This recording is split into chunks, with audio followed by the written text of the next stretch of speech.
What if I told you that one president accidentally killed himself by drinking contaminated water after giving a 2-hour speech in the rain? Another started a war based on an attack that probably never happened. And one literally watched his own capital city burn while he ran away into the countryside. Yep, every single president in American history has made at least one catastrophic mistake. Some destroyed economies, others started unnecessary wars, and a few just, well, they made decisions so bad that we're still dealing with the consequences today. Before we dive in, if you enjoy falling asleep to history, that's actually honest about how often our leaders mess things up, go ahead and subscribe. Hit the like button if you're still conscious enough to find it. And if you make it through all 45 presidents without questioning how we're still a functioning country, well, that's impressive. Now, get comfortable, turn down that screen brightness. Seriously, why is it always so bright at night? And let's talk about the presidents who proved that even the most powerful office in the world doesn't prevent you from making terrible decisions. Starting with the man who could have changed everything but chose silence instead. George Washington, the silence on slavery. George Washington owned more than 300 enslaved people at Mount Vernon when he became the first president of the United States in 1789. Despite privately expressing moral reservations about the institution of slavery in his correspondence, he never used his unprecedented influence as the nation's founding father to publicly denounce or end it. This silence proved devastating for generations to come. Washington's private letters reveal his discomfort with slavery. He wrote about his desire to see it abolished through legislative means, and included provisions in his will to free his enslaved workers upon his wife Martha's death. Yet during his presidency, from 1789 to 1797, he signed the Fugitive Slave Act of 1793, which required the return of escaped slaves across state lines. This contradicted his private sentiments entirely. His failure to take a public stand was particularly significant because of his unmatched moral authority. No other American commanded such universal respect. Had Washington openly opposed slavery and worked toward gradual emancipation, the nation's trajectory might have changed fundamentally. Instead, his silence gave cover to Southern slaveholders and normalized the institution for decades. Washington's mistake wasn't just personal, it was structural. By failing to address slavery when the nation was young and flexible, he allowed it to become deeply entrenched in American politics and economics. The Constitution he helped establish included provisions protecting slavery, and his unwillingness to challenge these compromises set a pattern his successors would follow. The result was 70 more years of bondage and a catastrophic civil war that would claim over 600,000 lives. But Washington wasn't the last president to make decisions that restricted liberty. His successor would soon discover how dangerous that path could be. John Adams, suppressing free speech. John Adams inherited a young nation in turmoil when he took office in 1797. Relations with France had deteriorated dramatically, and the threat of war loomed large. In this climate of fear, Adams made a decision that would haunt his presidency and violate the very principles the Revolution had fought to establish. He signed the Alien and Sedition Acts in 1798. These 4 laws gave the federal government sweeping powers to suppress dissent. The Sedition Act made it a crime to publish false, scandalous, and malicious writing against the government or president. The definition was vague enough to criminalize legitimate political criticism. 25 people were arrested under the act, including several newspaper editors who had criticized Adams's policies. Most were Republicans who opposed Adams's Federalist Party. The prosecutions were purely political. One Vermont congressman received a 4-month jail sentence for accusing Adams of a continual grasp for power. A Newark printer was arrested for expressing hope that a cannon salute might hit the president in his posterior. These weren't threats, they were political opinions. Precisely the kind of speech the First Amendment was designed to protect. Adams defended the acts as necessary for national security, but Americans saw through this justification. The laws were transparently designed to silence opposition and help Federalists win the upcoming election of 1800. Instead, they backfired spectacularly.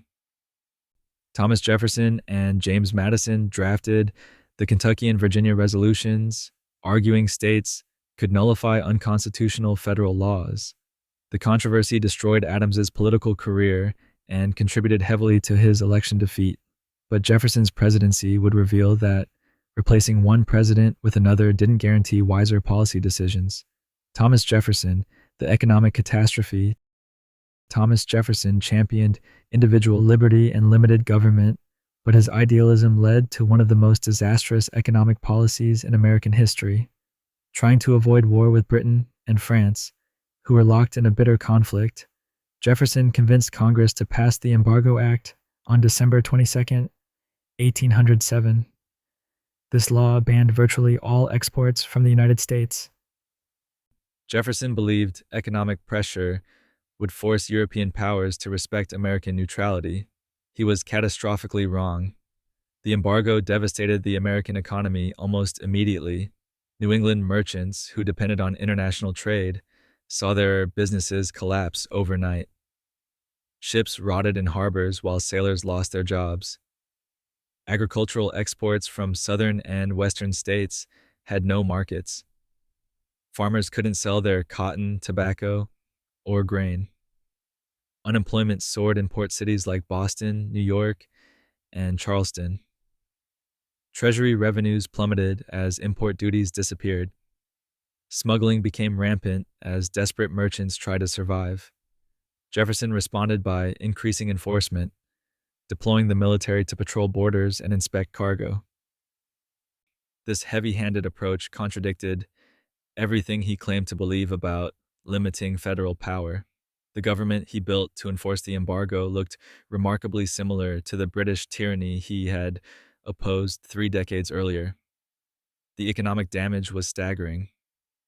Exports fell from $108 million in 1807 to $22 million in 1808. National income dropped by approximately 20%. 15 months after the embargo began, even Jefferson's own party abandoned him. Congress repealed the act on March 1, 1809, just 3 days before Jefferson left office.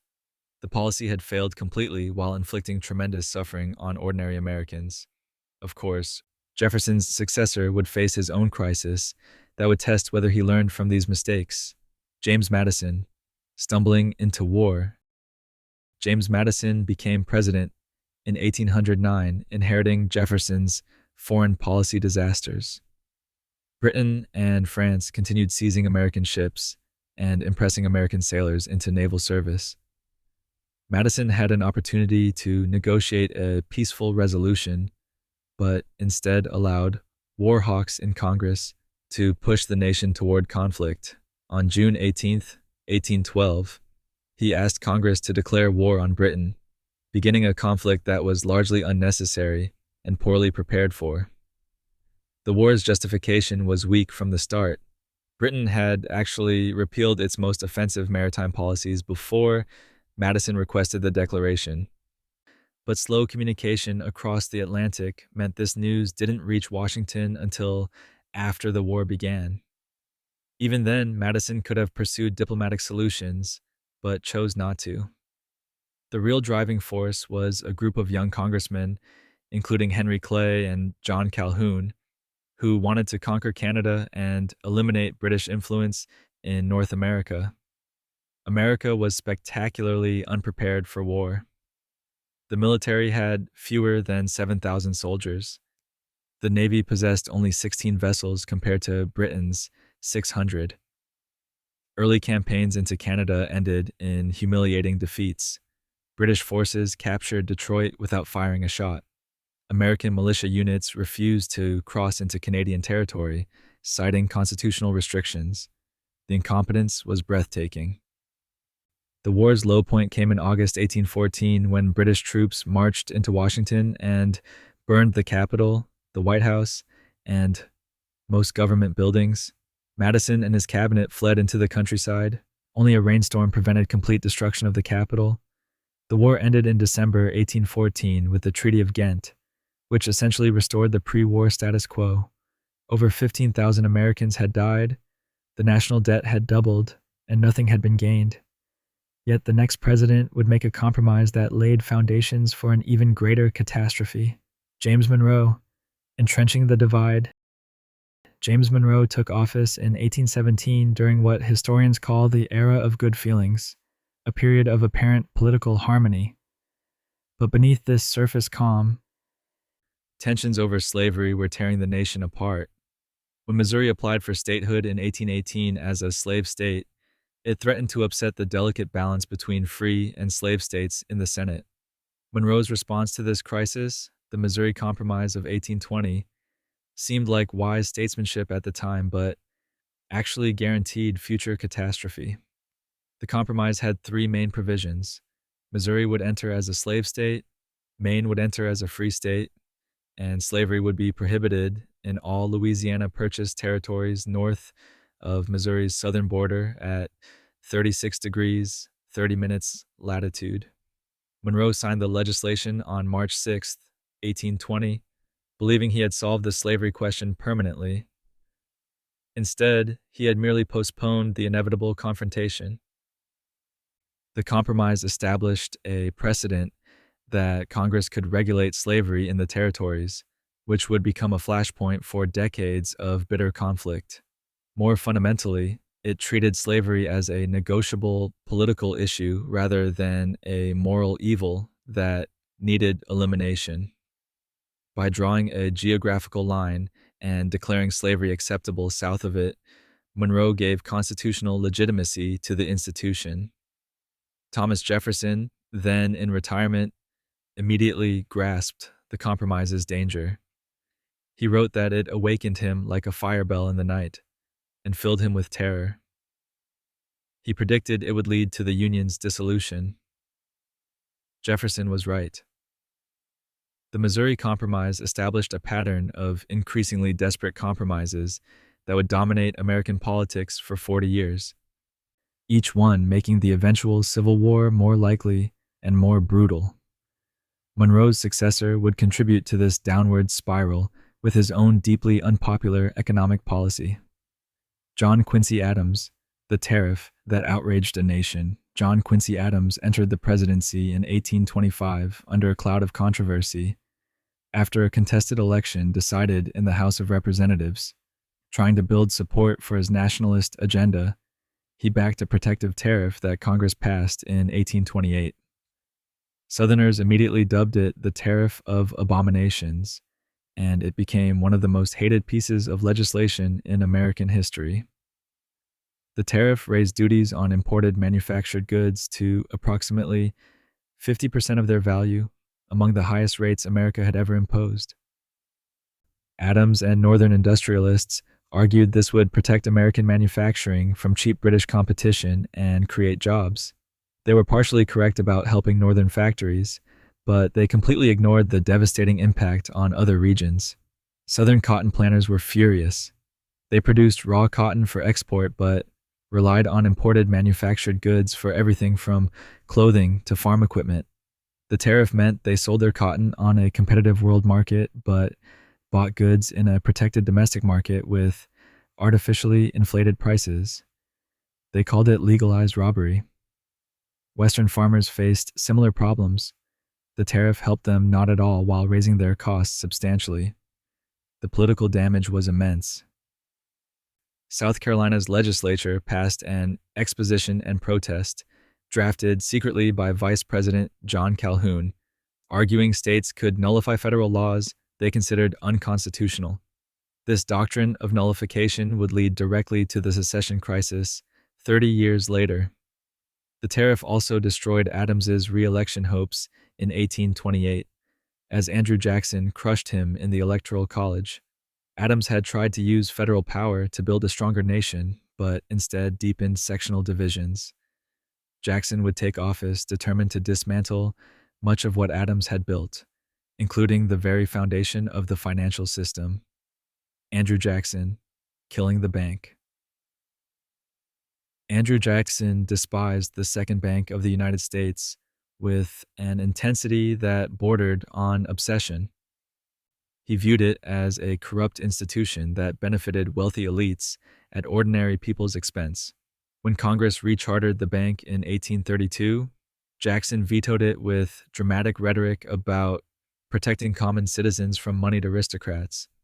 Then he went further, withdrawing all federal deposits from the bank in 1833 and placing them in state banks his opponents called pet banks. This decision triggered the Panic of 1837, one of the worst economic depressions in American history. Jackson's hostility to the bank wasn't entirely irrational. The second bank did have significant political influence and sometimes made loans to politicians and newspaper editors. Its president, Nicholas Biddle, wielded enormous economic power without any democratic accountability. But Jackson's solution was far worse than the problem. The second bank had provided crucial stability to the monetary system, regulating credit and preventing wildcat banking. Without it, state banks began issuing paper currency recklessly. Jackson made things worse by issuing the Specie Circular in 1836, requiring payment for government land in gold or silver rather than paper money. He intended to curb speculation, but the policy drained hard currency from the economy at exactly the wrong moment. Combined with international financial problems, including a British banking crisis, these factors created a perfect storm. The Panic of 1837 began weeks after Jackson's successor took office. Banks failed across the country. Unemployment reached 25% in some cities. The Depression lasted approximately 6 years. Cotton prices collapsed, devastating southern plantations. Northern factories closed. Western land values plummeted. Jackson's war on the bank had succeeded in destroying it, but ordinary Americans paid the terrible price. The incoming president would inherit this economic catastrophe, along with an even darker legacy. Martin Van Buren, The Trail of Tears. Martin Van Buren became president in March 1837, facing an immediate economic crisis, but his most shameful act involved continuing a policy his predecessor had initiated: the forced removal of Cherokee people from their ancestral lands. The Indian Removal Act of 1830 had authorized negotiations for relocating eastern tribes west of the Mississippi River. By Van Buren's presidency, most implementation remained incomplete. Rather than halt this injustice, Van Buren ordered the military to enforce removal, resulting in approximately 4,000 Cherokee deaths during what became known as the Trail of Tears. The Cherokee had done everything European Americans claimed to value. They had adopted a written language, established a constitutional government, created schools, and even owned farms. Many had converted to Christianity. In 1832, the Supreme Court ruled in Worcester versus Georgia that Cherokee lands were sovereign territory. President Jackson had ignored this ruling, and Van Buren saw no reason to reverse course. In May 1838, General Winfield Scott arrived in Cherokee territory with 7,000 troops. Soldiers moved from house to house, forcing Cherokee families from their homes with only the possessions they could carry. They were herded into detention camps with inadequate food, water, and shelter. Disease spread rapidly. That fall and winter, approximately 16,000 Cherokee were forced to walk over 1,000 miles to Oklahoma Territory. Cold weather, insufficient supplies, and disease made the journey deadly. Approximately 1 in 4 Cherokee people died during removal or in the camps. Van Buren defended the policy as necessary for Cherokee safety and American expansion. This was transparently false. The real motivation was that white settlers wanted Cherokee land, particularly after gold was discovered in Georgia. Van Buren could have stopped the removal or at least ensured humane conditions, but he prioritized political considerations over justice and human life. Meanwhile, other presidents would make mistakes that were less intentionally cruel but equally consequential. William Henry Harrison, the fatal inauguration. William Henry Harrison's biggest mistake was both bizarre and tragic. He drank contaminated water from Washington's municipal supply and died 31 days into his presidency. At 68 years old, Harrison was the oldest president inaugurated up to that time. On March 4th, 1841, he delivered the longest inaugural address in American history, nearly 2 hours in cold, wet weather. He wanted to prove his vigor and refused to wear a coat or hat. But the exposure during his speech wasn't what killed him. It was what he drank afterward. Washington's water system in the 1840s was notoriously poor. The city drew water from the Potomac River and nearby springs, but these sources were contaminated with sewage and waste. Typhoid, cholera, and other waterborne diseases were common. Harrison likely contracted typhoid fever from drinking this water shortly after moving into the White House. Within days, he fell ill with what doctors initially called pneumonia. His condition deteriorated rapidly. Physicians applied the standard treatments of the era, which only made things worse. Bloodletting, opium, and various toxic concoctions meant to purge his system. On April 4th, 1841, Harrison died, the first president to die in office. His last words were reportedly addressed to his vice president. "Sir, I wish you to understand the true principles of the government. I wish them carried out. I ask nothing more." Harrison's death created constitutional chaos. No president had died in office before. Nobody was certain whether Vice President John Tyler should become president or merely acting president. Tyler resolved the question by taking the presidential oath and declaring himself fully president, establishing crucial precedent. But Harrison's brief tenure also highlighted how vulnerable presidents were to the same basic health hazards that threatened ordinary citizens. His successor, Tyler, would make his own consequential mistake that prolonged the nation's economic suffering. John Tyler, prolonging economic pain. John Tyler became president by accident after Harrison's death, and he never enjoyed his own party's support. The Whig Party had nominated him for vice president only to attract Southern votes, never imagining he would become president.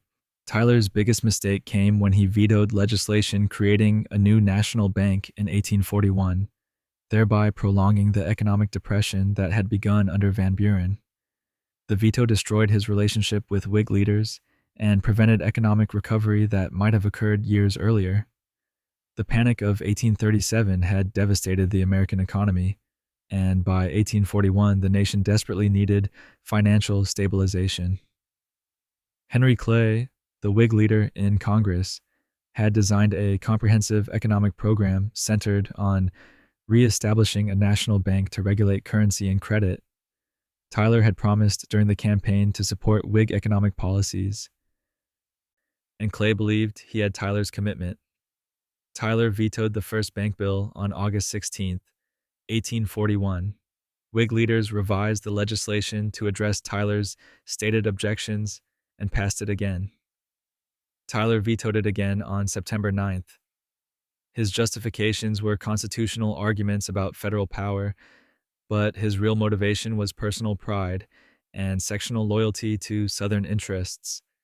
The second veto infuriated Clay and other Whigs. Tyler's entire cabinet resigned except Secretary of State Daniel Webster. The Whig Party officially expelled Tyler from its membership. The vetoes had serious economic consequences. Without a national bank, the monetary system remained chaotic. State banks continued issuing unreliable currency. Credit remained tight. Business growth stagnated. The Depression would continue until improved international trade conditions helped recovery in the mid-1840s. Tyler had put personal philosophy and political stubbornness ahead of national economic welfare. The next president would prove that territorial ambitions could be equally damaging to the country's interests. James Polk, manufacturing a war. James Polk entered the presidency in 1845 with clear territorial ambitions. He wanted California, he wanted New Mexico, and he wanted to settle the Oregon boundary dispute with Britain. To achieve these goals, particularly acquiring Mexican territory, Polk deliberately provoked a war. He sent troops into disputed territory between the Nueces River and Rio Grande, knowing Mexico would respond militarily. When Mexican forces attacked American soldiers in April 1846, Polk declared that Mexico had shed American blood upon American soil and requested a declaration of war. This was misleading at best, dishonest at worst. The disputed territory had been part of Texas when Texas was Mexican, but Mexico had never recognized Texas independence after 1836. When the United States annexed Texas in 1845, the boundary remained unclear. The United States claimed the Rio Grande as the border. Mexico insisted on the Nueces River, about 150 miles further north. By sending General Zachary Taylor into this disputed zone, Polk was essentially guaranteeing a military confrontation. Many Americans recognized the war as unjustified aggression. A young congressman named Abraham Lincoln challenged Polk to identify the exact spot where American blood had been shed, questioning whether it was truly American soil. Henry David Thoreau refused to pay taxes to support the war and went to jail rather than contribute to what he considered an immoral conflict. Frederick Douglass and other abolitionists condemned the war as a scheme to expand slavery. Nevertheless, the war proceeded. American forces conquered California and New Mexico, then invaded central Mexico and captured Mexico City. The Treaty of Guadalupe Hidalgo in 1848 gave the United States approximately half of Mexico's territory. Polk achieved his territorial goals, but at tremendous cost. Over 13,000 Americans died. The war reignited the slavery debate. Should it expand into these new territories, which would tear the nation apart within 15 years? The next president would face the consequences of this expansion immediately. Zachary Taylor. Escalating tensions.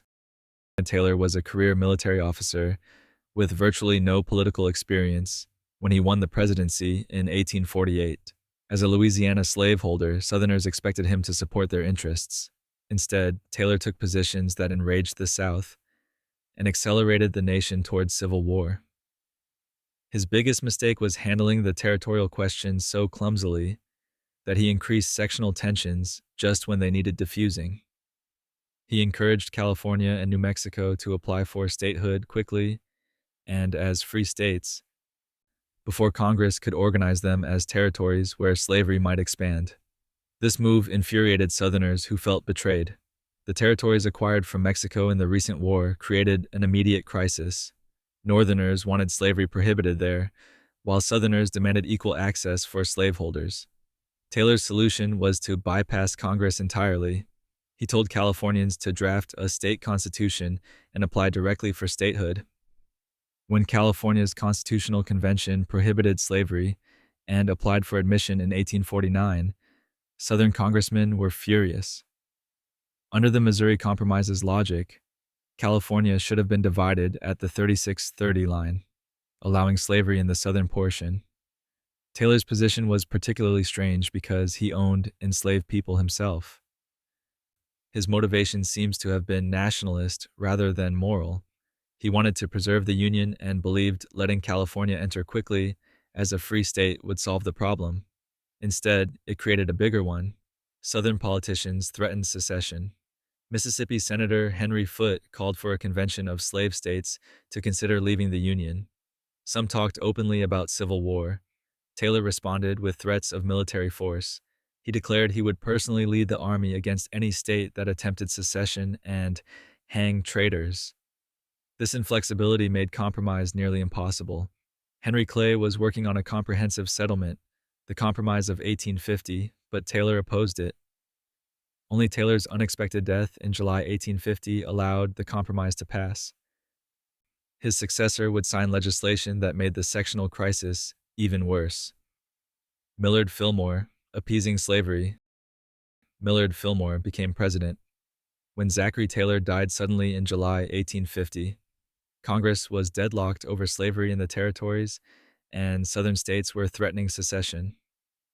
Henry Clay had proposed a series of measures known as the Compromise of 1850 to resolve the crisis. Taylor had opposed the compromise, but Fillmore supported it and signed all its provisions into law. His biggest mistake was approving the Fugitive Slave Act, which became one of the most despised laws in American history and actually brought civil war closer rather than preventing it. The Fugitive Slave Act of 1850 was a Southern demand in exchange for accepting California as a free state. The law required federal officials to assist in capturing escaped slaves and mandated that ordinary citizens help in capture efforts. People who aided escaped slaves faced 6 months in jail and a $1,000 fine. Accused fugitives had no right to a jury trial or even to testify on their own behalf. Special commissioners received $10 for returning someone to slavery, but only $5 for freeing them, creating a financial incentive for finding people guilty. The law turned every free state into a hunting ground for slave catchers. Previously, escaped slaves who reached free states had found some safety. Now they had to flee to Canada to be secure. Free black people lived in constant fear of being kidnapped and sold into slavery, as they had no legal recourse to prove their free status. Fillmore enforced the law vigorously, sending federal troops and marshals to pursue escaped slaves. Northerners were outraged. The law made them complicit in slavery, even if they personally opposed it. Previously, moderate Northerners became radicalized. Vigilance committees formed to warn black residents of slave catchers and help people escape. Violent resistance increased. In Boston, abolitionists stormed a courthouse to free an escaped slave. In Syracuse, 20 people broke an escaped slave free from jail. The law transformed Northern opinion and helped create the Republican Party. Fillmore thought he was saving the Union, but he was actually pushing it toward rupture. The next president would pour gasoline on these flames. Franklin Pierce. Unleashing violence. Franklin Pierce was a weak president who served the interests of Southern slaveholders despite being from New Hampshire. His most catastrophic mistake was supporting the Kansas-Nebraska Act in 1854, which overturned the Missouri Compromise and allowed territories to decide the slavery question through popular sovereignty. This legislation transformed Kansas into a battleground called Bleeding Kansas, where the pro-slavery and anti-slavery settlers fought what was essentially a preview of the coming Civil War. The Kansas-Nebraska Act was the brainchild of Senator Stephen Douglas of Illinois, who wanted to organize the Nebraska Territory to facilitate a transcontinental railroad. To win Southern support, Douglas proposed letting settlers in Kansas and Nebraska vote on whether to allow slavery, regardless of those territories being north of the Missouri Compromise line. This explicitly repealed the compromise that had maintained sectional peace for 34 years. Pierce supported the bill enthusiastically, making it an administration priority. He used patronage and pressure to force Northern Democrats to vote for it. The act passed in May 1854 and immediately triggered chaos. Pro-slavery Missourians called border ruffians crossed into Kansas to vote illegally in territorial elections. Free state settlers formed their own government. By 1855, Kansas had two competing governments, both claiming legitimacy. Violence erupted regularly. In May 1856, pro-slavery forces attacked the Free State town of Lawrence, burning buildings and destroying printing presses. Days later, abolitionist John Brown retaliated by killing 5 pro-slavery settlers at Pottawatomie Creek. Over the next 2 years, approximately 200 people died in Kansas's guerrilla warfare. Pierce sent federal troops but used them primarily to support the pro-slavery government. His bias was obvious and shameless. The violence in Kansas convinced many Northerners that slavery expansion had to be stopped by force if necessary. The stage was set for the final presidential failure that would trigger disunion. James Buchanan, the paralyzed president, James Buchanan presided over the disintegration of the United States. Between his election in November 1856 and his inauguration in March 1857, tensions reached a breaking point. The Supreme Court issued the Dred Scott decision, in March 1857, declaring that black people had no rights and Congress couldn't prohibit slavery in territories. John Brown's raid on Harper's Ferry in October 1859 terrified the South. Abraham Lincoln's election in November 1860 convinced Southern states that their interests could no longer be protected within the Union. 7 states seceded between December 1860 and February 1861. Buchanan did nothing to stop them. His paralysis was his greatest mistake. Buchanan believed secession was illegal, but also believed the federal government had no constitutional authority to prevent it. This position was both logically incoherent and practically disastrous. While states organized secession conventions and seized federal property, Buchanan wrung his hands and blamed Northern abolitionists for the crisis. His cabinet included several Southern secessionists who leaked information and undermined federal authority, while Buchanan looked the other way. When South Carolina seceded on December 20th, 1860, Buchanan delivered a message to Congress declaring secession illegal, but insisting he could do nothing about it. As other states followed South Carolina out of the Union, Buchanan refused to reinforce federal forts or prepare the military. When South Carolina demanded evacuation of Fort Sumter in Charleston Harbor, Buchanan weakly attempted to resupply the fort but backed down when threatened. His inaction allowed secessionists to organize, arm themselves, and seize military installations. Buchanan essentially ran out the clock until Lincoln's inauguration on March 4th, 1861. By then, 7 states had left the Union and formed the Confederate States of America. The Civil War began 6 weeks later when Confederates bombarded Fort Sumter. Over 600,000 Americans would die in the next 4 years. Buchanan bears enormous responsibility for this catastrophe. A stronger president might have prevented secession or at least prevented states from organizing militarily. Instead, Buchanan's weakness and pro-Southern bias allowed the Union to disintegrate. He left office as one of history's greatest presidential failures. Abraham Lincoln, silencing critics in wartime. Abraham Lincoln saved the Union and ended slavery, cementing his legacy as one of America's greatest presidents. But his wartime actions included serious violations of civil liberties that set dangerous precedents for future leaders. Lincoln suspended habeas corpus, allowing military arrests of civilians without trial.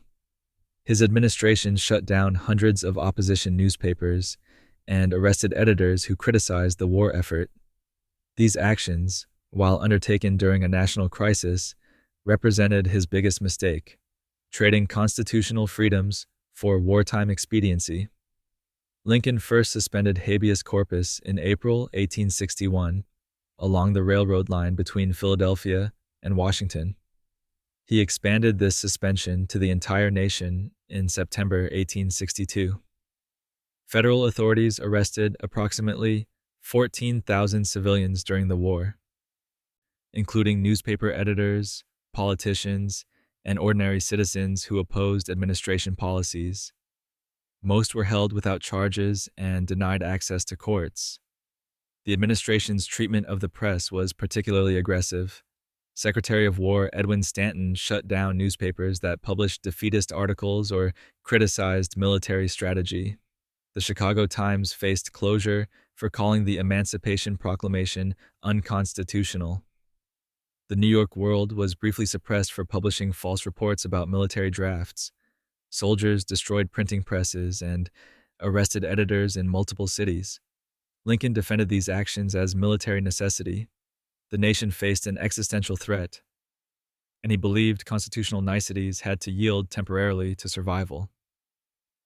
In a letter to critic Erastus Corning, Lincoln asked whether he should shoot a simple-minded soldier boy who deserts, while I must not touch a hair of a wily agitator who induces him to desert. This argument had some logic during Civil War, but it established a troubling precedent.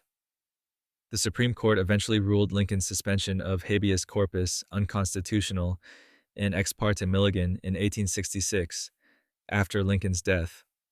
But the damage was done. Future presidents would cite Lincoln's example when curtailing civil liberties during wars and national emergencies. Lincoln's successor would demonstrate that even without war, presidents could enable tremendous injustice through inaction. Andrew Johnson, betraying freedom. Andrew Johnson became president after Lincoln's assassination in April 1865, inheriting the monumental task of Reconstruction. A Tennessee Democrat who remained loyal to the Union, Johnson seemed positioned to help heal the nation. Instead, his sympathies lay with white Southerners, and his biggest mistake was enabling former Confederate states to impose the Black Codes, laws that effectively recreated slavery under different names. Johnson's lenient policies toward the South and his active opposition to civil rights legislation betrayed the 4 million people who had just been freed. Johnson moved quickly to restore white Southern rule. While Congress was out of session in summer and fall of 1865, he pardoned thousands of former Confederate leaders and allowed Southern states to reorganize with minimal requirements. He didn't require them to guarantee black voting rights or extend meaningful civil protections to formerly enslaved people. Southern legislatures immediately exploited this freedom. Throughout late 1865 and early 1866, Southern states passed black codes that severely restricted African American freedom. Mississippi's code prohibited black people from renting farmland or owning property in towns. Louisiana required black agricultural workers to sign yearly contracts and prohibited them from leaving their employers. South Carolina mandated that black workers pay special taxes to work in any occupation besides farmer or servant. Vagrancy laws allowed authorities to arrest unemployed black people and force them to work without pay. Johnson supported these codes, claiming they were necessary to maintain order and protect property rights. When Congress passed the Civil Rights Act of 1866 to counteract the black codes, Johnson vetoed it. Congress overrode his veto, but Johnson continued fighting congressional Reconstruction efforts. He vetoed the Freedmen's Bureau Bill and opposed the 14th Amendment. Johnson's obstruction led to his impeachment in 1868. He survived conviction by one vote, but had lost all political authority. His presidency had squandered the opportunity to build a genuinely free and equal society after the Civil War. The next president would face different challenges, but would also disappoint on matters of freedom. Ulysses S. Grant, criminalizing speech. Ulysses S. Grant was a war hero who genuinely supported civil rights for African Americans and used federal power to suppress the Ku Klux Klan. But in March 1873, he signed the Comstock Act, named after anti-vice crusader Anthony Comstock. This law criminalized sending obscene, lewd, or lascivious materials through the mail, with definitions so vague they allowed prosecution for sex education materials, contraception information, and even medical textbooks. The law violated free speech and privacy rights, while empowering moral busybodies to dictate what Americans could read, send, or receive. Anthony Comstock was a zealous reformer who believed he was protecting public morality. He lobbied Congress intensively for federal legislation against obscenity. The bill passed with little debate. Most congressmen feared being perceived as supporting vice. Grant signed it without apparent hesitation, though there's no evidence he personally cared much about the issue. The law's language was extraordinarily broad. It prohibited mailing any article or information related to preventing conception or causing abortion. This meant doctors couldn't mail medical information to patients or colleagues. Publishers couldn't distribute anatomy textbooks. Women's health advocates couldn't provide birth control information. The penalties were severe, up to 5 years imprisonment and $5,000 in fines for first offenses. Comstock himself became a special agent of the post office with power to open mail and make arrests. Over 4 decades, he claimed responsibility for destroying hundreds of tons of books and arresting thousands of people. He entrapped suspected violators by sending fake letters requesting information, then prosecuting those who responded. His targets included birth control advocate Margaret Sanger and feminist Victoria Woodhull. The Comstock Act remained substantially in force for nearly a century. Parts weren't struck down until the 1960s and 70s. Even today, some provisions remain in federal law. Grant's signature on this legislation empowered government censorship and restricted Americans' access to health information. But Grant's successor would make an even more consequential mistake that ended any hope of racial justice in the South. Rutherford B. Hayes. Abandoning Reconstruction, Rutherford Hayes became president through the most controversial election in American history. The election of 1876 was disputed in 3 southern states, still under federal control. Democrats claimed Samuel Tilden had won. Republicans insisted Hayes had prevailed.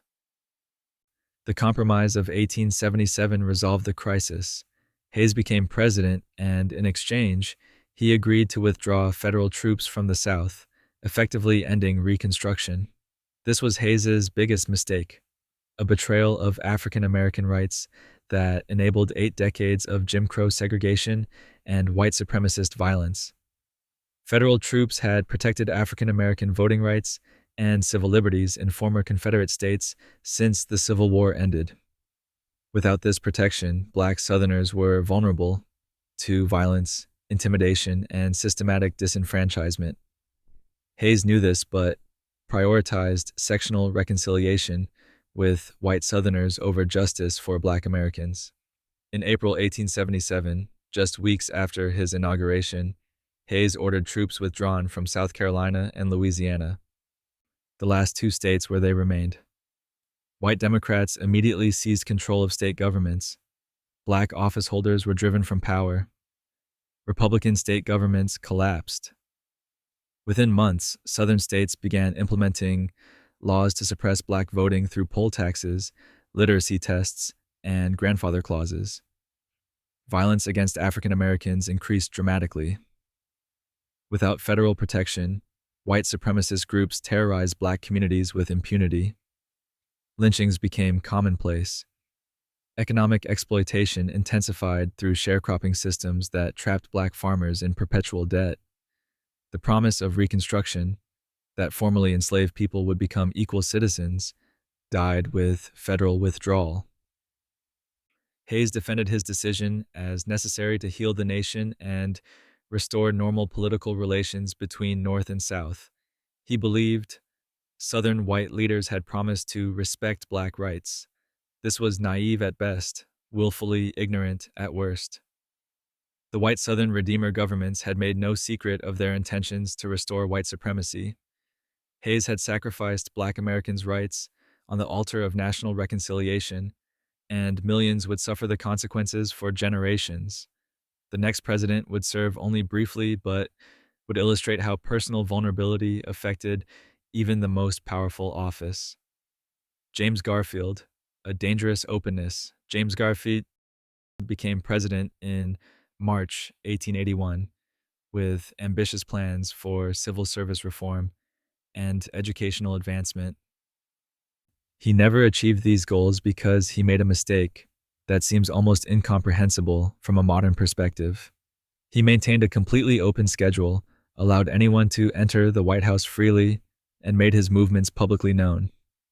On July 2nd, 1881, this accessibility cost him his life when Charles Guiteau, a disappointed office seeker who had been stalking him for weeks, shot him at the Baltimore and Potomac Railroad Station in Washington. Presidential security was essentially non-existent in the late 19th century. Presidents walked the streets alone, attended theaters without guards, and met with citizens who simply walked into the White House. Lincoln had been assassinated only 16 years earlier, yet the government had learned nothing about protecting presidents. Garfield knew his schedule was public knowledge. He knew Guiteau had been following him. He took no precautions. Guiteau had tried to meet Garfield repeatedly, demanding a diplomatic appointment despite having no qualifications. When Garfield's secretary turned him away, Guiteau began planning assassination. He purchased a gun, practiced shooting, and tracked Garfield's movements through newspaper announcements. On July 2nd, he knew Garfield would be at the train station because the president's travel plans were published openly. Guiteau walked up behind Garfield in the waiting room and shot him twice. One bullet grazed his arm, the other lodged near his spine. Garfield lingered for 79 days while doctors probed his wound with unsterilized instruments, almost certainly causing the infection that killed him.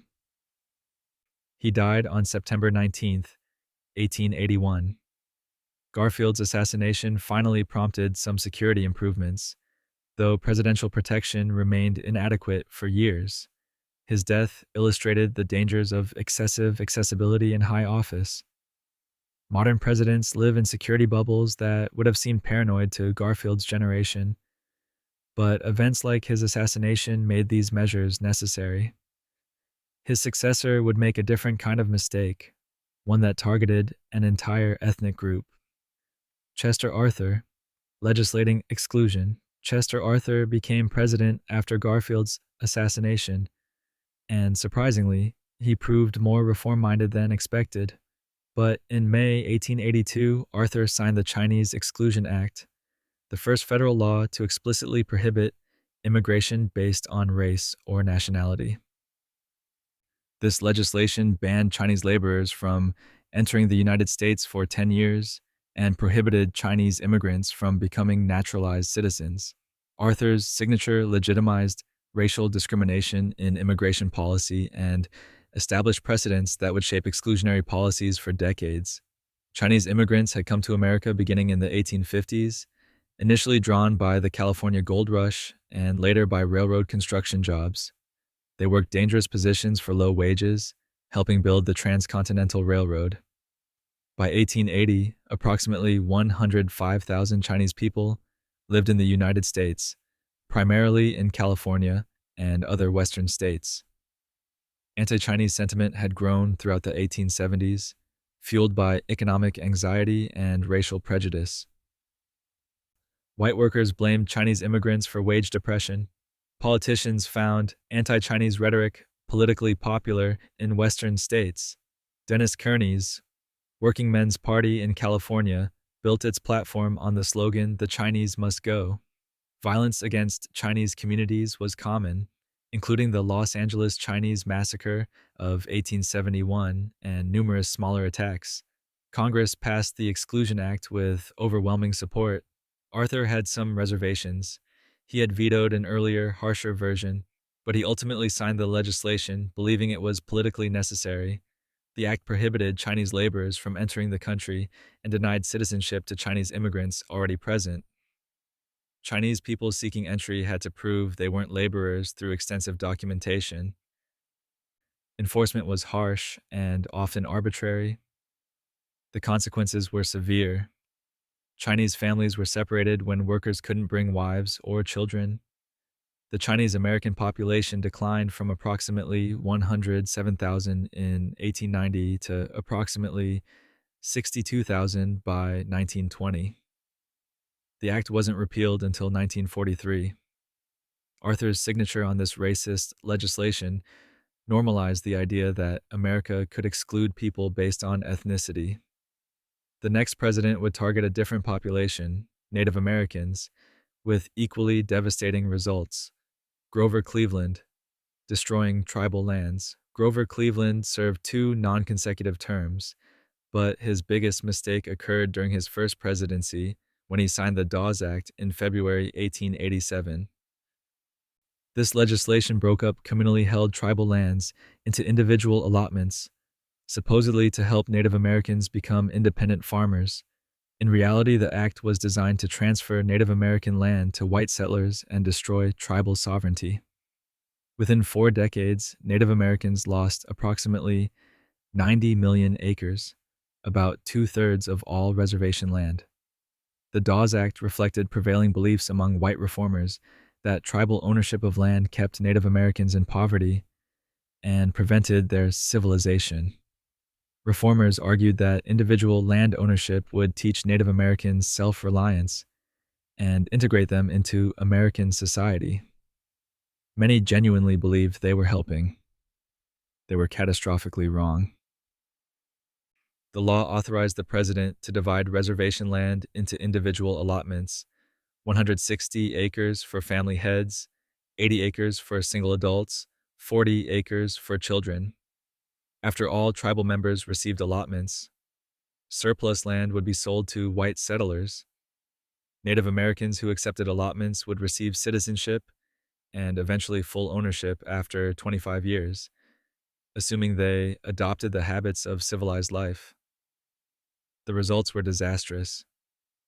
Many Native Americans didn't want individual allotments and preferred communal land ownership. Traditional hunting and grazing required large territories that individual plots couldn't provide. Unscrupulous land speculators and settlers found numerous ways to trick or coerce Native Americans into selling their allotments. State and local governments imposed taxes on allotments, then seized land when Native Americans couldn't pay. By 1934, when Congress finally ended the allotment policy, Native American land holdings had declined from approximately 138 million acres in 1887 to approximately 48 million acres. Entire reservations had been broken up. Tribal governments were weakened or destroyed. The Dawes Act achieved its real purpose, transferring Native American land to white ownership. Cleveland either didn't understand or didn't care about these consequences. The next president would oversee even more direct violence against Native Americans. Benjamin Harrison. The Wounded Knee tragedy, Benjamin Harrison's presidency, coincided with the final violent suppression of Native American independence. In December 1890, the 7th Cavalry massacred approximately 300 Lakota men, women, and children at Wounded Knee Creek in South Dakota. While Harrison didn't order the massacre directly, his administration's policies toward the Ghost Dance religious movement and his authorization of military force to suppress it created the conditions that led to the slaughter. This represents Harrison's greatest failure, the culmination of a military approach to Native American affairs that ended in tragedy. The Ghost Dance movement began in 1889 when Paiute prophet Wovoka preached a message of hope to desperate Native Americans. He taught that performing a specific dance would bring back deceased ancestors, restore traditional lands, and remove white settlers. The Ghost Dance was peaceful and spiritual, but it terrified white officials who saw it as preparation for war. Reservation agents demanded it be stopped. Harrison's administration responded with military force. The War Department sent thousands of troops to Lakota reservations in South Dakota. On December 15, 1890, police killed Sitting Bull while attempting to arrest him on suspicion of supporting the Ghost Dance. This triggered panic among Lakota people who feared further violence. Chief Bigfoot led a band of Miniconjou Lakota toward Pine Ridge Reservation, hoping to find safety. On December 29th, the 7th Cavalry intercepted Bigfoot's band at Wounded Knee Creek. The cavalry commander ordered the Lakota to surrender their weapons. During the disarmament, a gun discharged. Accounts differ on whether it was accidental or deliberate. The cavalry immediately opened fire with rifles and 4 Hotchkiss guns. Within minutes, approximately 300 Lakota were dead or dying, including Bigfoot and many women and children who had tried to flee. 25 soldiers also died, mostly from friendly fire. Harrison's administration praised the cavalry's actions. The Army awarded 20 medals of honor to soldiers involved in the massacre. The president never acknowledged that his administration's heavy-handed approach had contributed to the tragedy. Wounded Knee marked the end of armed Native American resistance, but it represented a moral catastrophe that stained Harrison's presidency. The next president would extend American power beyond the continent, with equally bloody results. William McKinley, Imperial Conquest. William McKinley's presidency marked America's emergence as an imperial power, but this expansion came at a horrific cost. After the Spanish-American War ended in 1898, the United States annexed the Philippines despite Filipino expectations of independence. When Filipinos resisted American rule, McKinley waged a brutal war that lasted from 1899 to 1902, killing an estimated 200,000 to 400,000 Filipino civilians through combat, disease, and starvation. This imperial adventure was McKinley's greatest mistake, an unnecessary war of conquest that contradicted American founding principles. The Philippines had been fighting for independence from Spain before the United States intervened. Filipino revolutionaries, led by Emilio Aguinaldo, initially welcomed American forces, believing the United States would support their independence. McKinley had other plans. In December 1898, the Treaty of Paris transferred the Philippines from Spain to the United States for $20 million. The Filipinos were not consulted. Fighting began in February 1899, when American soldiers fired on Filipino forces outside Manila. McKinley insisted the United States was bringing civilization and democracy to the Philippines, but military tactics told a different story. American forces burned villages, destroyed crops, and herded civilians into concentration camps. General Jacob Smith infamously ordered his troops to kill everyone over the age of 10 on the island of Samar. The war was deeply controversial at home. Anti-imperialists, including Mark Twain, Andrew Carnegie, and William James, condemned the conquest as betraying American values.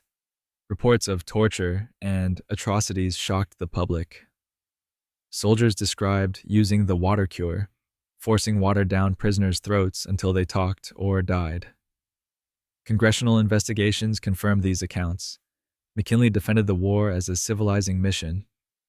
He claimed he had prayed for guidance and concluded that America must educate the Filipinos and uplift and civilize and Christianize them. This was extraordinarily patronizing, especially since most Filipinos were already Christian. The war finally ended in 1902 after Aguinaldo's capture, but resistance continued for years. McKinley had turned America into a colonial power, setting precedents that would shape American foreign policy for decades. His successor would bring energy and reform to the presidency, but would also commit his own serious injustice. Theodore Roosevelt, the Brownsville disgrace.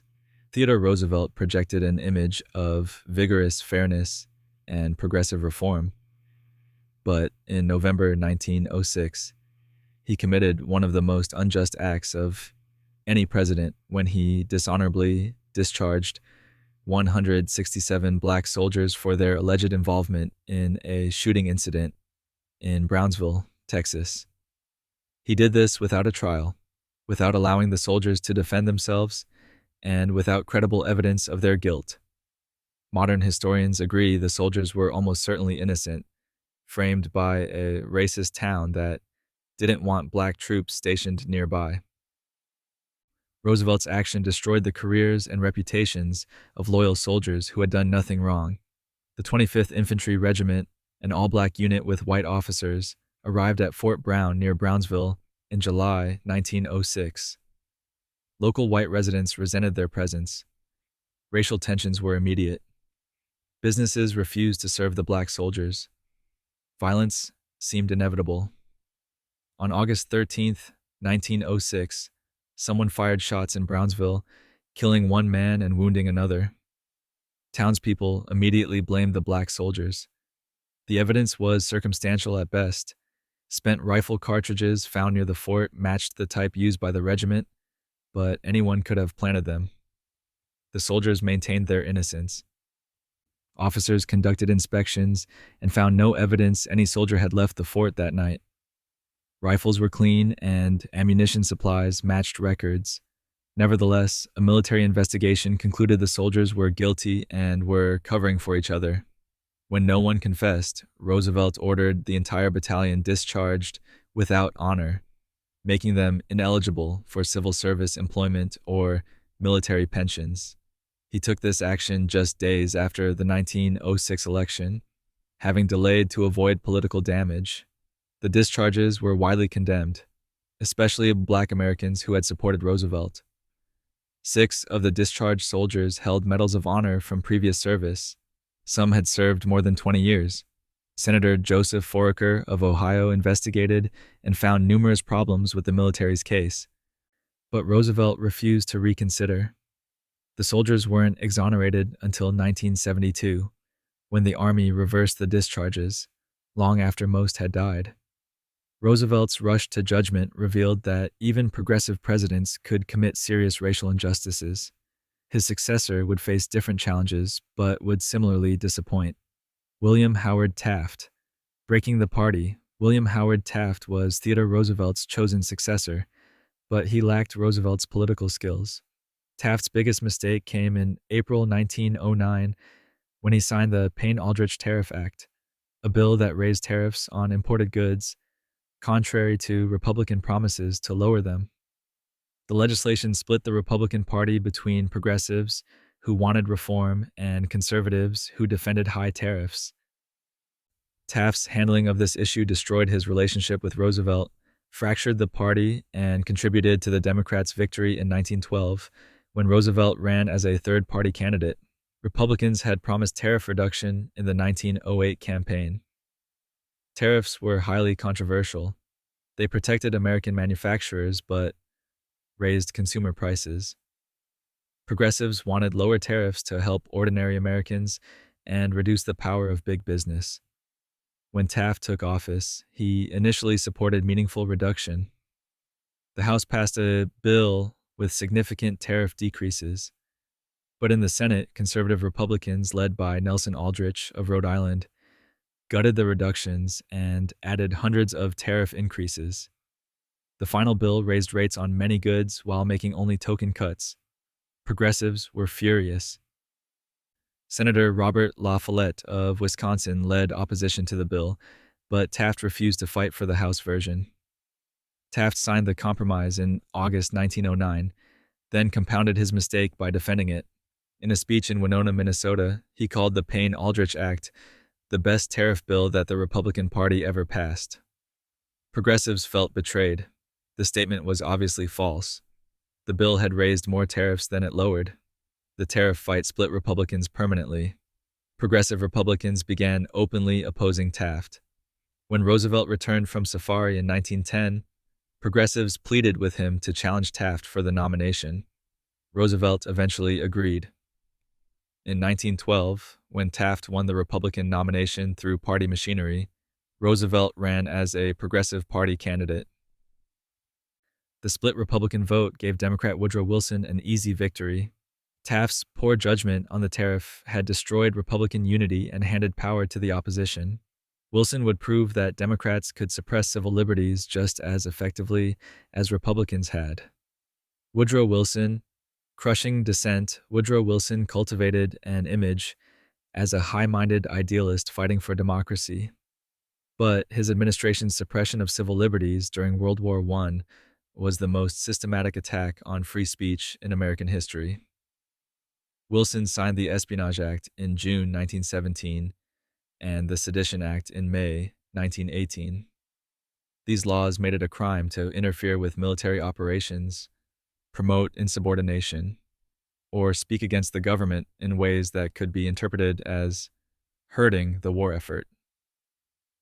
The Justice Department used these laws to imprison thousands of Americans for expressing unpopular opinions. The Espionage Act's key provision made it illegal to cause or attempt to cause insubordination in the military or obstruct recruitment. Penalties included 20 years imprisonment and $10,000 fines. The language was vague enough to prosecute almost any criticism of the war. The Sedition Act went further, criminalizing disloyal, profane, scurrilous, or abusive language about the government, flag, military, or Constitution. Wilson's administration prosecuted approximately 2,000 people under these laws. Socialist leader Eugene Debs received a 10-year sentence for a speech criticizing the war. His crime was saying young men were fit for something better than slavery and cannon fodder. Filmmaker Robert Goldstein was sentenced to 10 years for making a movie about the American Revolution that portrayed British soldiers negatively. Prosecutors argued this could hurt America's alliance with Britain. Hundreds of people went to prison for circulating anti-war pamphlets or speaking against the draft. The Justice Department encouraged vigilante enforcement. The American Protective League, a volunteer organization, spied on neighbors and reported suspected disloyalty. People lost jobs for speaking German or failing to buy war bonds enthusiastically. Mobs attacked peace activists and burned German-language books. Wilson defended this repression as necessary for national unity during war. In reality, it was political persecution. Most prosecutions targeted socialists, labor organizers, and immigrants whose real crime was opposing Wilson's policies. The Supreme Court upheld the acts in Schenck versus United States, but later regretted this decision. Justice Oliver Wendell Holmes, who wrote the opinion, subsequently developed a more protective view of free speech precisely because he recognized the Wilson administration's abuses. Wilson's assault on civil liberties set a dangerous precedent that influenced government behavior during later conflicts. The post-war period would bring a different kind of restriction, one targeting immigrants rather than speech. Warren Harding, the quota system begins. Warren Harding promised a return to normalcy after Wilson's crusading presidency and World War I's disruptions. But in May 1921, Harding signed the Emergency Quota Act, the first federal law limiting immigration based on nationality. The act restricted immigration from any country to 3% of that nationality's population in the United States, as measured by the 1910 census. This discriminated heavily against Southern and Eastern Europeans, particularly Italians, Jews, and Slavs. Harding's signature established the quota system that would define American immigration policy for 4 decades. Immigration had surged after the Civil War, reaching peaks in the early 1900s, when over 1 million people arrived annually. Most of these new immigrants came from Italy, Russia, Austria-Hungary, and other Southern and Eastern European countries. They were predominantly Catholic or Jewish rather than Protestant, spoke languages other than English, and settled in cities rather than farms. Many Americans feared these immigrants wouldn't assimilate. Nativist organizations claimed the new arrivals were racially inferior to earlier Northern European immigrants. Labor unions worried about wage competition. The 1919 Red Scare heightened fears that immigrants brought radical political ideas. Congress faced intense pressure to restrict immigration. The Emergency Quota Act limited total immigration to approximately 350,000 annually, down from 800,000 before the war. The quota system favored Northwestern European countries while severely limiting Southern and Eastern European immigration.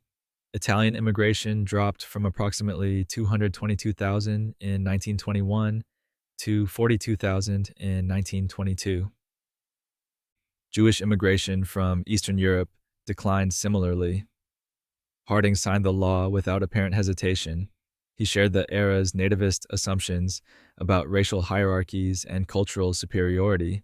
The act was explicitly temporary, meant to last 1 year while Congress developed permanent legislation. But it established the principle that America could choose immigrants based on national origin, essentially ranking nationalities by desirability. This opened the door for even more restrictive legislation. Harding died in 1923, but his successor would expand these discriminatory quotas dramatically. Calvin Coolidge, closing America's doors. Calvin Coolidge became president when Harding died in August 1923, and he proved even more restrictionist on immigration. In May 1924, Coolidge signed the Immigration Act of 1924, also called the Johnson-Reed Act. This law reduced quotas from 3% to 2% and used the 1890 census as the baseline instead of 1910. These changes drastically cut immigration from Southern and Eastern Europe. More disgracefully, the law completely banned immigration from Asia, extending the Chinese Exclusion Act to all Asian countries. Coolidge's signature closed America's doors to millions who sought refuge and opportunity. The 1924 Act was explicitly designed to preserve America's ethnic composition. Congressman Albert Johnson, the bill's sponsor, stated openly that its purpose was maintaining the racial status quo. The State Department and eugenics advocates helped design the quotas. They used pseudoscientific racial theories to rank nationalities by supposed superiority. The numerical impact was dramatic. Total annual immigration fell from 350,000 under the 1921 Act to approximately 165,000. Britain received over 63,000 spots annually, while Italy received fewer than 4,000. Poland received about 6,000. Greece received 100. These quotas bore no relationship to demand. Millions of Southern and Eastern Europeans wanted to immigrate, but couldn't. The Asian exclusion was even more racist. The law prohibited immigration by anyone ineligible for citizenship, which existing laws defined as excluding all Asians. This meant zero immigration from China, Japan, India, or other Asian countries. Japan considered this a profound insult that poisoned relations between the countries. The consequences of the 1924 Act extended far beyond immigration statistics. During the 1930s, when Jews desperately tried to escape Nazi Germany, the quota system prevented most from entering America. Ships of refugees were turned away. Millions who might have been saved died in the Holocaust. Coolidge couldn't have foreseen this specific catastrophe, but his willingness to sign such discriminatory legislation reflected moral failure. He believed some nationalities and races deserved preference over others, a fundamentally un-American principle. The next president would face different challenges, but would also prioritize ideology over human needs during a crisis. Herbert Hoover. Deepening the Depression. Herbert Hoover entered the presidency in March 1929 with a reputation as a brilliant administrator and humanitarian. 8 months later, the stock market crashed, beginning the Great Depression. Hoover's biggest mistake came in June 1930 when he signed the Smoot-Hawley Tariff Act, despite warnings from over 1,000 economists that it would worsen the economic crisis. The law raised tariffs on over 20,000 imported goods to the highest levels in American history. It triggered retaliatory tariffs from other countries, collapsed international trade, and deepened the depression both in America and globally. Hoover didn't initiate the tariff legislation. Congress began work on it before the crash, but economists and business leaders begged him to veto it. In May 1930, 1,028 economists signed a petition warning that high tariffs would raise consumer prices, hurt farmers by reducing exports, and trigger trade wars. Hoover ignored them. The law raised average tariff rates to approximately 60% of import value. Countries responded predictably. Canada imposed tariffs on American goods. France, Italy, and Spain raised their tariffs. Britain abandoned free trade and created a preferential system favoring its empire. International trade collapsed. American exports fell from approximately $5 billion in 1929 to approximately $1.7 billion in 1933. The tariff particularly devastated American farmers, who produced more than they could sell domestically and depended on exports. As international markets disappeared, agricultural prices collapsed. Banks that had lent to farmers failed when farmers couldn't repay loans. The rural crisis spread to cities. Businesses failed, unemployment soared, and the depression deepened. Hoover defended the tariff as protecting American jobs, but it destroyed more jobs than it saved. Global trade contraction eliminated millions of jobs in export industries and shipping. The tariff worsened international tensions and economic nationalism that would contribute to World War II. Even Hoover later admitted the tariff was a mistake. His signature on Smoot-Hawley represented triumph of political expediency and economic ignorance over expert advice. It ensured that when Americans voted in 1932, they would reject Hoover and his party overwhelmingly, turning instead to Franklin Roosevelt and the Democratic Party's promises of dramatic change. Franklin D. Roosevelt, the internment camps. Franklin Roosevelt guided America through the Great Depression and World War II, securing his place among history's most consequential presidents. But in February 1942, just weeks after Pearl Harbor, Roosevelt signed Executive Order 9066, authorizing the forced removal of approximately 120,000 Japanese Americans from the West Coast to internment camps. This mass incarceration violated constitutional rights and destroyed lives based solely on ancestry. Most of those imprisoned were American citizens who had committed no crime and posed no threat. Roosevelt's order was his greatest moral failure. The attack on Pearl Harbor on December 7th, 1941, triggered widespread fear and racism against Japanese Americans. Military officials and West Coast politicians claimed Japanese Americans might commit sabotage or espionage, despite having zero evidence of disloyalty. FBI Director J. Edgar Hoover told Roosevelt that mass internment was unnecessary, but Roosevelt ignored him and followed political pressure instead. The executive order authorized military commanders to designate exclusion zones and remove anyone they deemed threatening. General John DeWitt implemented this by ordering all people of Japanese ancestry, both citizens and immigrants, to leave California, Oregon, Washington, and Arizona. Families had days or weeks to sell homes, businesses, and possessions. They could bring only what they could carry. Most lost everything.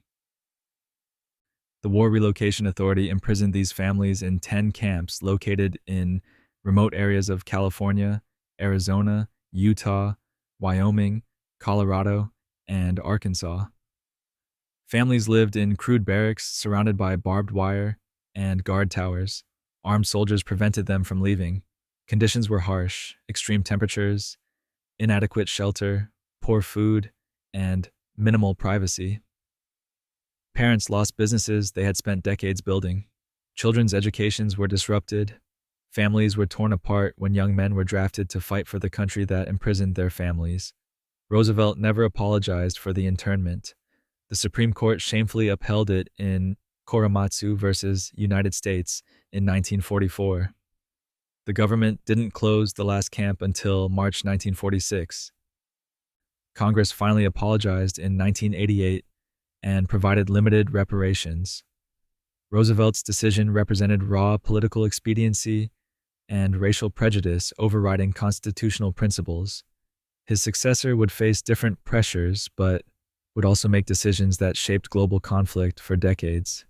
Harry Truman, hardening the Cold War. Harry Truman became president when Roosevelt died in April 1945, inheriting the end of World War II and the beginning of tensions with the Soviet Union. While Soviet expansionism presented genuine concerns, Truman's responses, particularly the Truman Doctrine announced in March 1947, transformed a manageable rivalry into a rigid, militarized Cold War that would dominate international relations for 4 decades.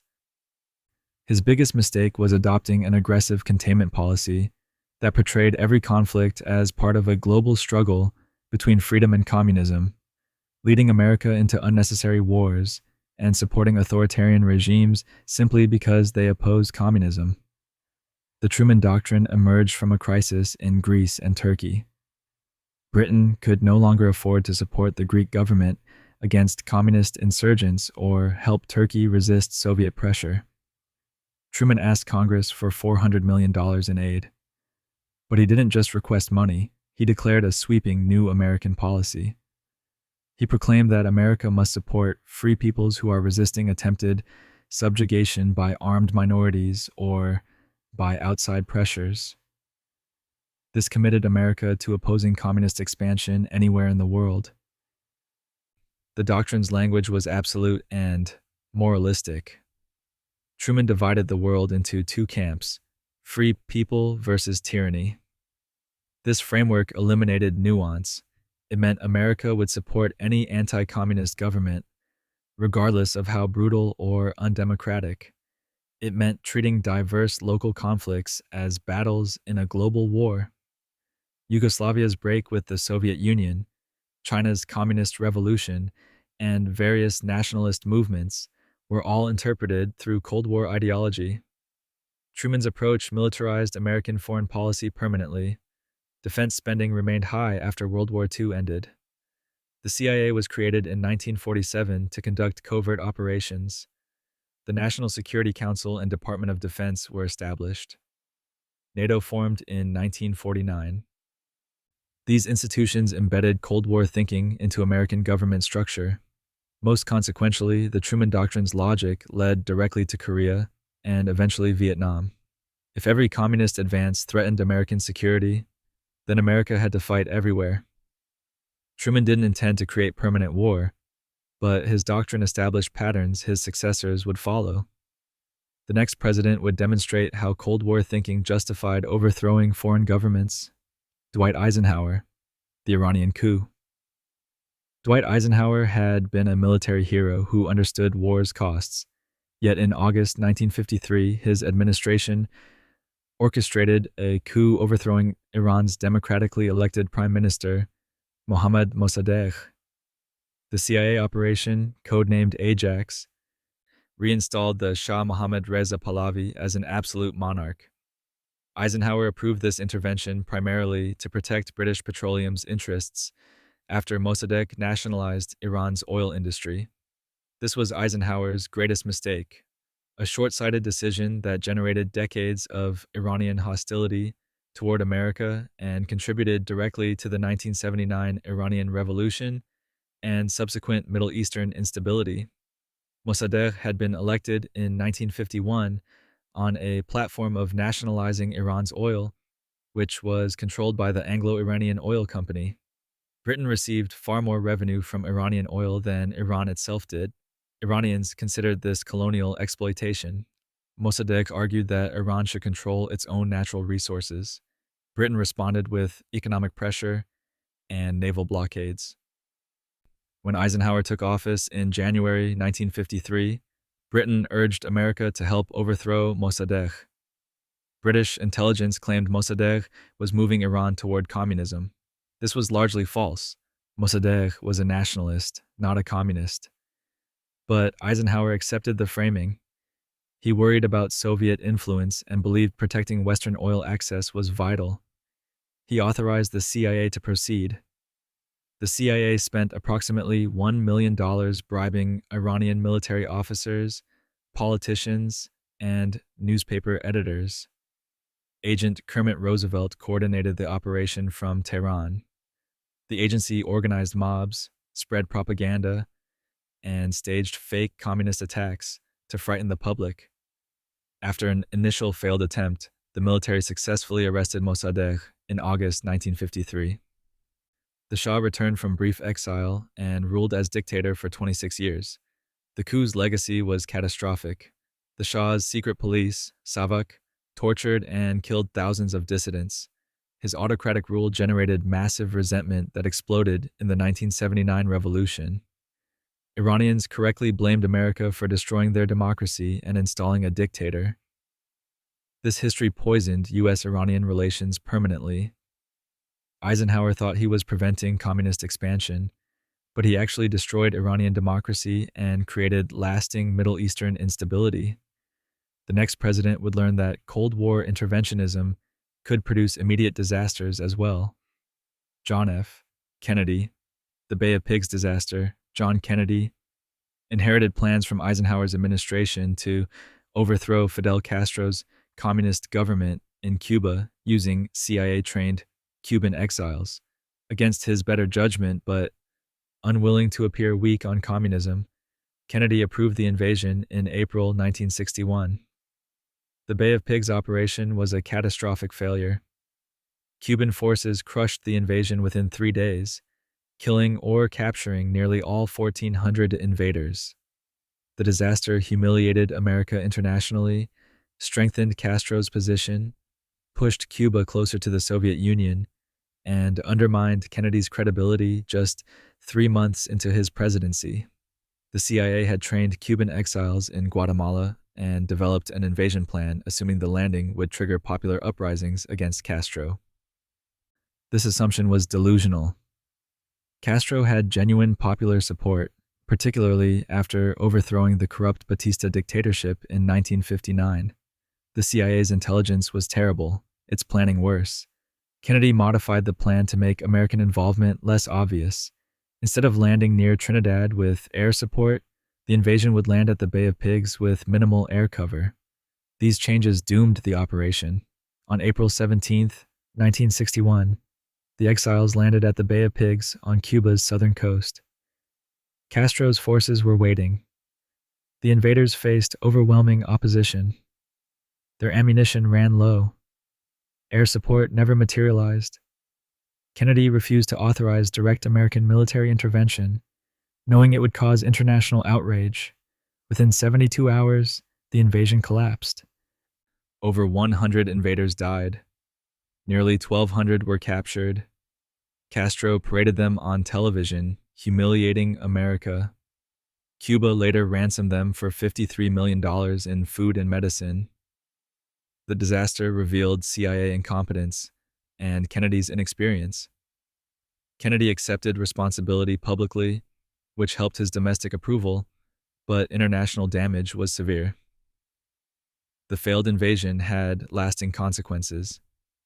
Castro became a hero for defeating American imperialism. Cuba aligned firmly with the Soviet Union. The Soviets placed nuclear missiles in Cuba the following year, triggering the Cuban Missile Crisis. Kennedy learned valuable lessons about questioning military and intelligence advice, but not before committing America's most embarrassing Cold War blunder. His successor would inherit Vietnam, where similar assumptions about popular support and military capability would produce even worse results. Lyndon B. Johnson, the Vietnam quagmire. Lyndon Johnson became president after Kennedy's assassination in November 1963, inheriting approximately 16,000 American advisors in Vietnam.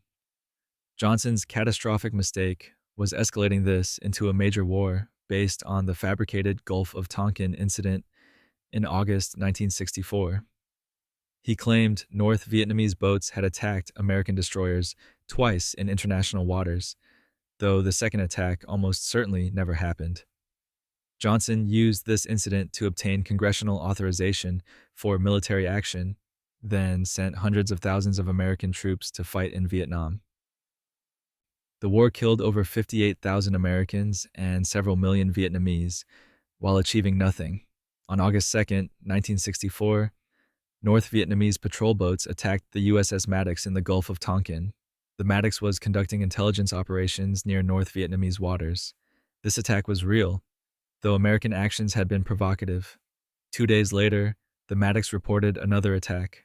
This second attack was almost certainly false. Sonar operators mistook bad weather for torpedoes. Navy commanders expressed doubt immediately. Johnson knew the evidence was questionable, but presented both incidents to Congress as unprovoked attacks on American ships in international waters. Congress passed the Gulf of Tonkin Resolution on August 7th, giving Johnson authority to use military force in Southeast Asia without declaring war. Only 2 senators voted against it.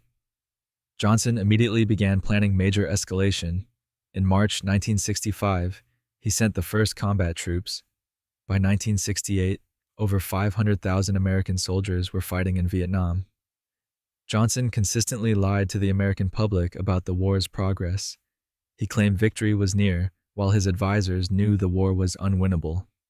The Tet Offensive in January 1968 revealed that enemy forces remained strong despite years of American bombing and casualties.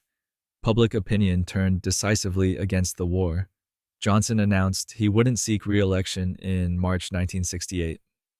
The war continued until 1975, when North Vietnam conquered the South.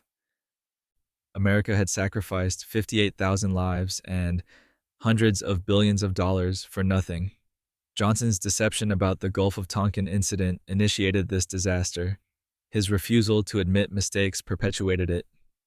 The war destroyed his presidency and created lasting American skepticism about government honesty. The next president would bring even more deceptive and destructive policies, these targeted at America's own citizens. Richard Nixon, the war on drugs. Richard Nixon declared a war on drugs in June 1971, calling drug abuse public enemy number one. This decision fundamentally transformed American criminal justice and became Nixon's most damaging domestic policy. The war on drugs led directly to mass incarceration, particularly of Black and Latino Americans. It militarized police forces, filled prisons with nonviolent offenders, destroyed communities, and failed completely to reduce drug use. Decades later, Nixon's own advisors admitted the policy was designed to criminalize and disrupt Black and anti-war communities rather than address genuine public health concerns. Nixon created the Drug Enforcement Administration in 1973 and dramatically increased federal drug enforcement funding. He pushed mandatory minimum sentences for drug offenses and pressured states to adopt tougher penalties. Marijuana possession, previously a minor offense, became grounds for long prison terms. Nixon claimed drugs caused crime and social disorder, justifying increasingly aggressive enforcement. The racial impact was devastating and intentional. In 1994, Nixon's domestic policy advisor, John Ehrlichman, admitted to journalist Dan Baum, "We knew we couldn't make it illegal to be either against the war or Black, but by getting the public to associate the hippies with marijuana and Blacks with heroin, and then criminalizing both heavily, we could disrupt those communities." This was explicit acknowledgement that the war on drugs was political persecution disguised as public policy. The incarceration rate exploded. In 1970, approximately 200,000 Americans were imprisoned. By 1980, this had grown to approximately 500,000. Subsequent presidents continued and expanded Nixon's policies, driving the prison population to over 2 million by 2000.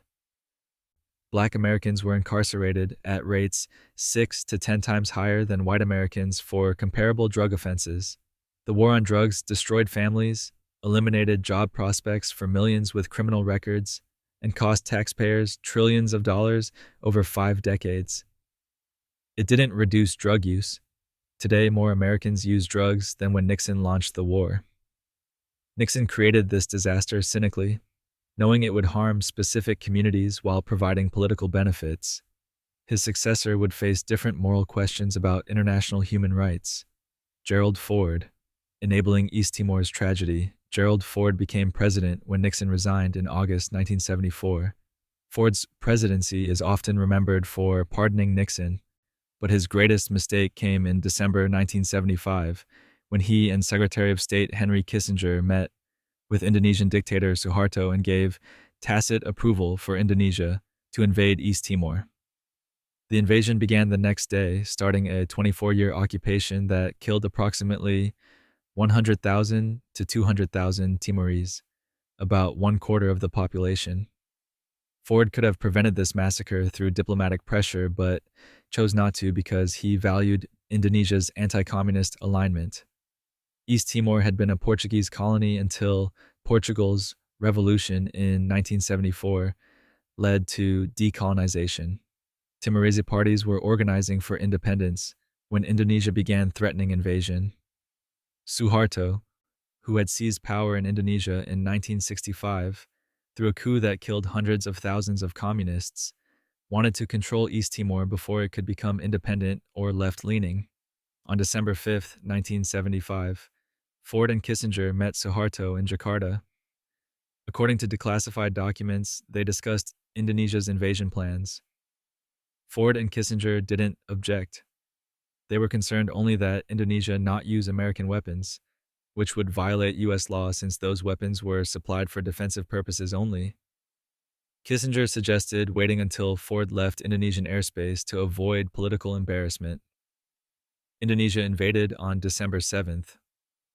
The military used American weapons extensively, despite Ford and Kissinger's request. Indonesian forces committed widespread atrocities, massacres, torture, forced starvation, and mass displacement. The occupation was brutal. International observers called it genocide. The United Nations repeatedly condemned the invasion, but America blocked effective action and continued arming Indonesia. Ford defended his position by claiming Indonesia was a strategic anti-communist ally. This was the same logic that justified supporting dictators throughout the Cold War. Human rights mattered less than alignment in the Cold War struggle. East Timor finally gained independence in 2002 after decades of suffering. Ford's complicity in this tragedy illustrated how American presidents sacrificed moral principles for perceived strategic advantage. The next president would face his own crisis, where moral clarity clashed with political reality. Jimmy Carter, the hostage crisis. Jimmy Carter entered the presidency in January 1977, promising a foreign policy centered on human rights. But in November 1979, Iranian revolutionaries seized the American embassy in Tehran and held 52 Americans hostage for 444 days. Carter's handling of this crisis, particularly his authorization of a failed rescue mission in April 1980, became his presidency's defining failure.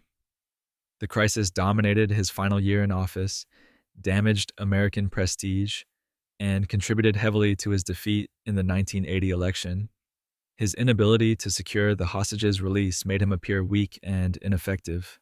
The crisis emerged from American support for the Shah of Iran, who fled the country in January 1979 after widespread protests. Ayatollah Khomeini returned from exile and established an Islamic republic. When Carter allowed the dying Shah to enter the United States for medical treatment in October 1979, Iranian students were outraged. On November 4th, they stormed the embassy and took hostages, demanding the Shah's extradition. Carter faced terrible options.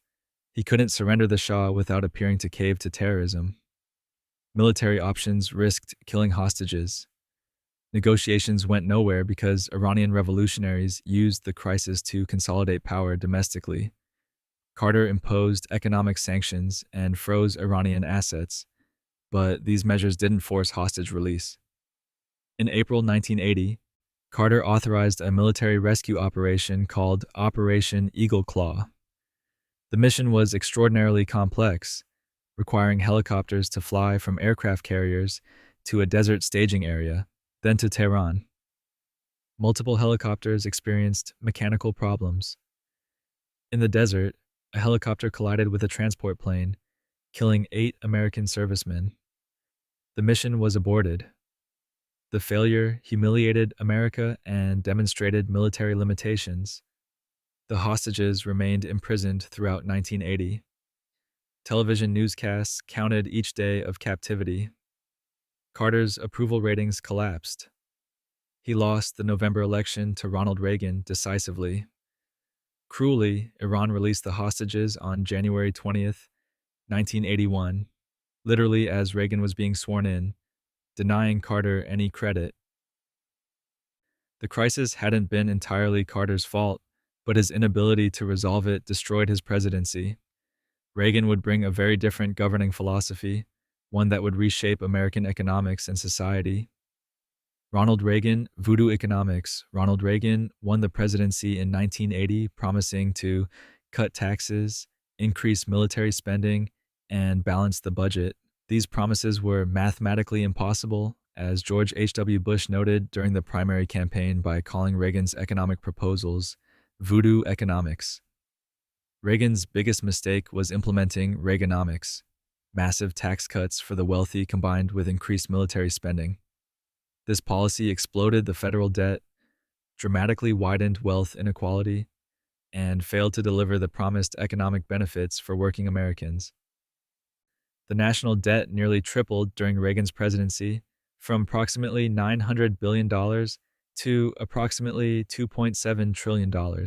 Reagan pushed through major tax cuts in 1981, reducing the top marginal income tax rate from 70% to 50%, then to 28% by 1986. Simultaneously, he increased defense spending dramatically to confront the Soviet Union. His economic advisors claimed tax cuts would stimulate so much economic growth that revenues would actually increase, the supply side theory.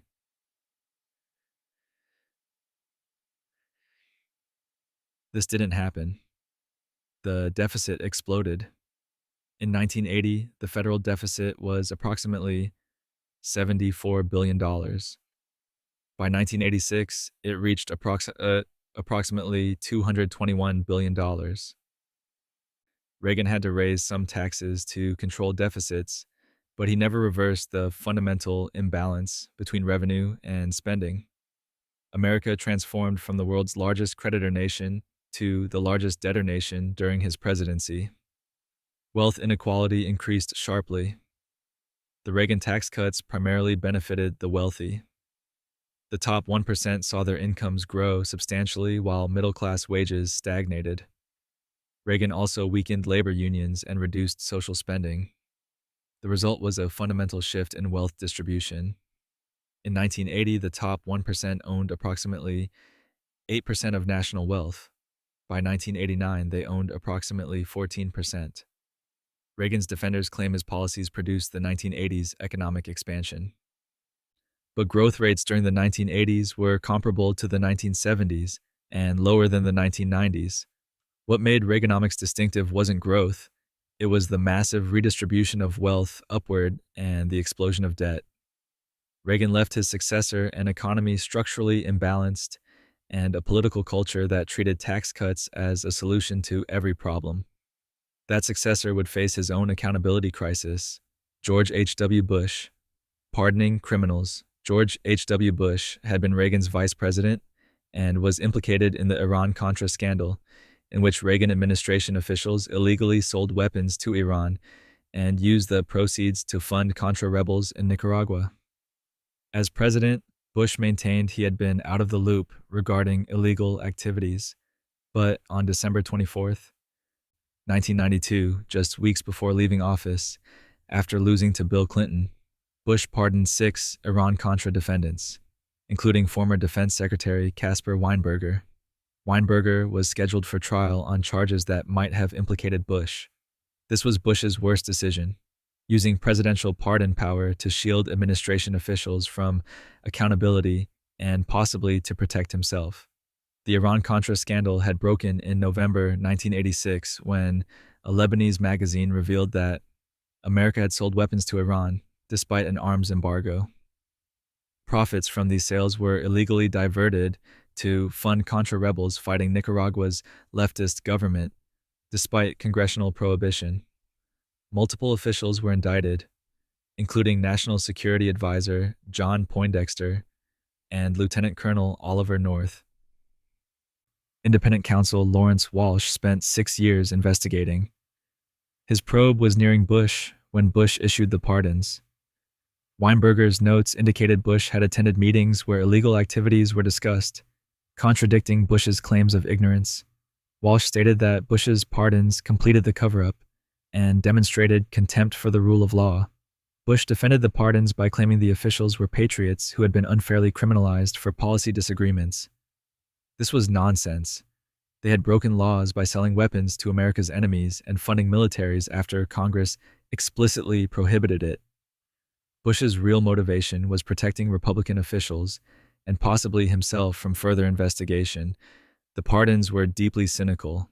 Bush issued them after losing re-election, when he no longer faced voters. The timing, Christmas Eve, was designed to minimize attention. The action sent a message that high government officials operate above the law. If presidents can pardon their own administration's crimes, accountability becomes meaningless. Bush had placed partisan loyalty above legal principle. The next president would also face criticism for criminal justice policies, though of a different sort. Bill Clinton.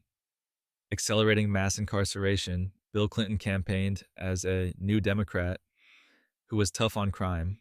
In September 1994, he signed the Violent Crime Control and Law Enforcement Act, the largest crime bill in American history. The law appropriated nearly $10 billion for prison construction, expanded the death penalty to dozens of federal crimes, eliminated educational funding for prisoners, and created harsh mandatory minimum sentences. Clinton's support for this legislation was his greatest domestic policy mistake.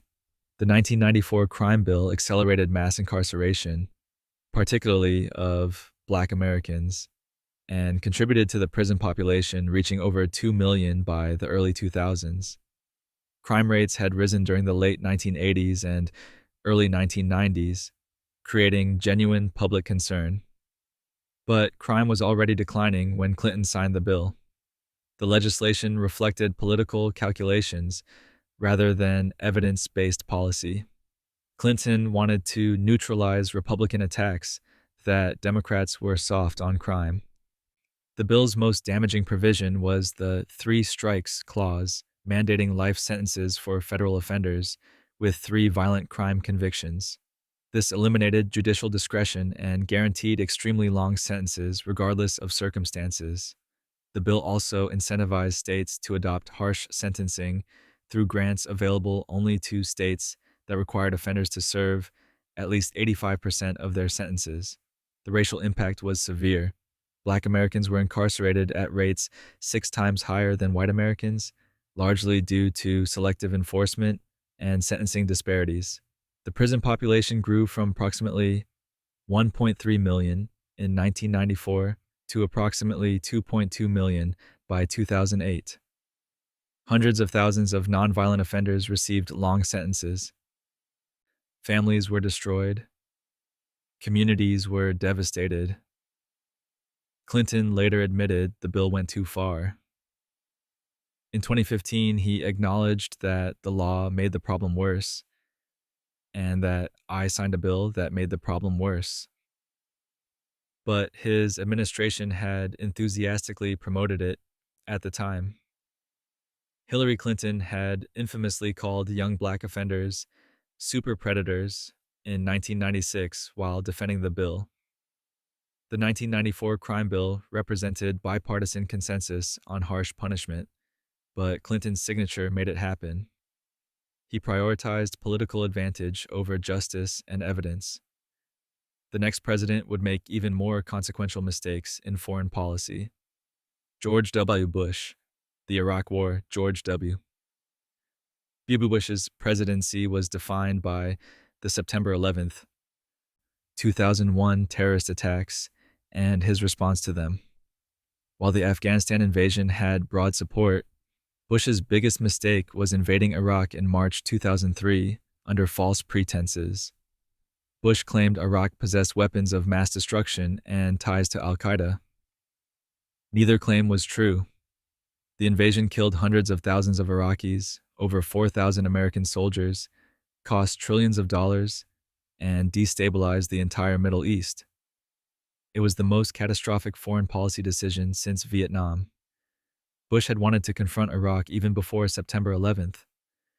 After the attacks, his administration began linking Iraq to terrorism, despite no evidence of Iraqi involvement. Vice President Dick Cheney and Defense Secretary Donald Rumsfeld pushed invasion plans. Intelligence agencies were pressured to support the case for war. In October 2002, the Bush administration released intelligence assessments claiming Iraq possessed chemical and biological weapons and was developing nuclear weapons. Secretary of State Colin Powell presented supposed evidence to the United Nations in February 2003. His presentation included satellite photos and descriptions of mobile weapons labs. These claims were false. Intelligence agencies had low confidence in most assessments, but administration officials presented them as certainties. The invasion began on March 19, 2003. American forces quickly conquered Iraq and toppled Saddam Hussein's government. Bush declared mission accomplished on May 1st, but the occupation was disastrous. The Bush administration had no realistic plan for post-war Iraq. They disbanded Iraq's army, creating thousands of armed, unemployed men. They eliminated all Ba'ath Party members from government, removing experienced administrators. Iraq descended into chaos. Sectarian violence exploded. Al-Qaeda, which had no presence in Iraq before the invasion, established a branch that eventually became ISIS. No weapons of mass destruction were ever found. The Iraq Survey Group confirmed in 2004 that Iraq had dismantled its weapons programs years earlier. The war killed an estimated 100,000 to 500,000 Iraqis. Estimates vary widely. Over 4,000 American soldiers died. Millions of Iraqis became refugees. The war cost over $2 trillion. Bush had launched an unnecessary war based on false claims, producing catastrophic results. His successor would struggle with different moral questions about using military force. Barack Obama. Drone warfare. Barack Obama inherited 2 wars and promised to end them responsibly. But his biggest mistake was dramatically expanding America's drone warfare program, particularly in Pakistan, Yemen, and Somalia. Obama authorized hundreds of drone strikes that killed thousands of people, including many civilians. While he believed drones were more precise than conventional warfare, the program normalized extrajudicial killing, violated foreign sovereignty, and generated intense anti-American resentment. Obama essentially claimed the authority to kill anyone anywhere if they were suspected of terrorism, without judicial process or oversight. Bush had used drones occasionally. Obama transformed them into a central counterterrorism tool. He authorized approximately 10 times more drone strikes than Bush. Under Obama, the CIA and military conducted strikes in countries where America wasn't at war, including Pakistan, Yemen, Somalia, and occasionally elsewhere. Obama personally approved many strikes through a process where he reviewed kill lists during Tuesday meetings. The administration claimed drone strikes were precisely targeted and killed few civilians. This was false. Investigative reporting by organizations like the Bureau of Investigative Journalism documented hundreds of civilian deaths. The administration's methodology counted all military-age males in strike zones as combatants unless proven otherwise, artificially lowering civilian casualty estimates. Particularly controversial were signature strikes, targeting people based on behavior patterns rather than known identity. If military-age males in certain areas acted suspiciously, they could be killed without knowing who they were. This contradicted Obama's claims about precise targeting. The legal basis for these strikes was dubious. Obama relied on the 2001 authorization for use of military force, passed after September 11th, claiming it authorized force against anyone associated with al-Qaeda. This stretched the law beyond recognition. Strikes in countries like Yemen killed members of groups that hadn't existed in 2001. Obama's drone program established precedents future presidents would exploit. If presidents can unilaterally kill anyone they deem threatening, even American citizens abroad, then executive power has expanded dangerously. Obama thought he was making difficult but necessary decisions to protect America. Critics argued he was normalizing assassination and undermining international law. The next president would attack American democratic norms even more directly. Donald Trump, attacking democracy. Donald Trump lost the 2020 presidential election to Joe Biden by over 7 million popular votes and 74 electoral votes. Trump's biggest mistake and most dangerous action was refusing to accept this result and attempting to overturn the election through increasingly desperate measures. He pressured state officials to change results, organized fake elector slates, pressured Vice President Mike Pence to reject electoral votes, and encouraged supporters who violently attacked the Capitol on January 6, 2021. These actions represented an unprecedented assault on American democracy by a sitting president. Trump began claiming the election was rigged before it occurred. After losing, he filed dozens of lawsuits challenging results in swing states. These lawsuits failed.